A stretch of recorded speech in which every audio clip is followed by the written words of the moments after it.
Minister, first of all, I want to acknowledge the work that has been done to date, essentially to support employment.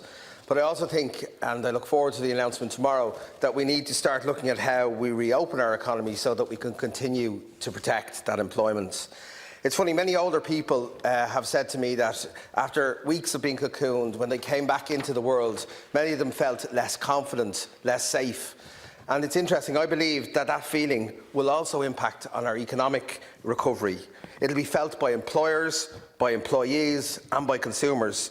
And if we fail to give leadership and support and reassurance, our recovery will be stilted.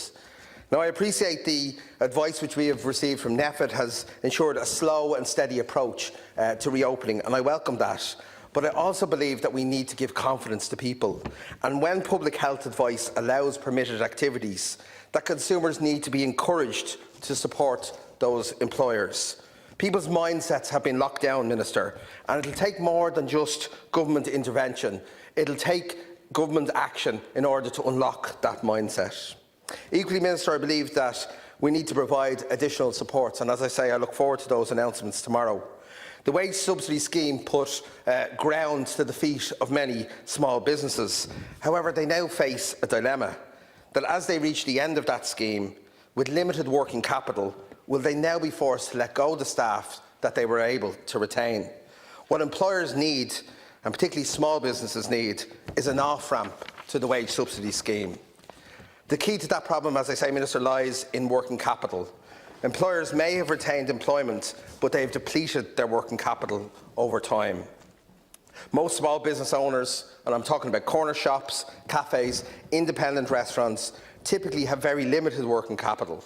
They can't scale their business beyond the four walls that they rent, and so a pool of cash is rarely available. It's interesting, in Dublin Chamber's latest policy document report responding to COVID-19, they outlined that a third of businesses in Dublin City have less than 3 months' capital reserves or cash reserves. They also often struggle, these small businesses, to secure working capital, and that can almost be impossible without providing personal guarantees, and that often includes the family home. So I look forward to announcements in that area, Minister, to support those small businesses. Employers need to be able to avail of a phasing out of the wage subsidy scheme that's relevant to their sector. They don't want a handout, but government needs to look at a flexible approach to the scheme, to other cash supports and to the collection of taxes, particularly VAT. And it needs to be done over the whole financial year. Equally, Minister, and it's not something that falls immediately under your brief, but the Department of Social Welfare's Back to Work Enterprise Allowance Scheme, many of these people have spent months, if not years, working towards self-employment, and many of them feel like they're back at square one after COVID-19. They're too small to meaningfully access many of the supports which have been outlined, and I believe a specific restart grant, a small restart grant, would ensure that we have their back. And on all these businesses, Minister, I'd ask you to have their back in a post-COVID-19.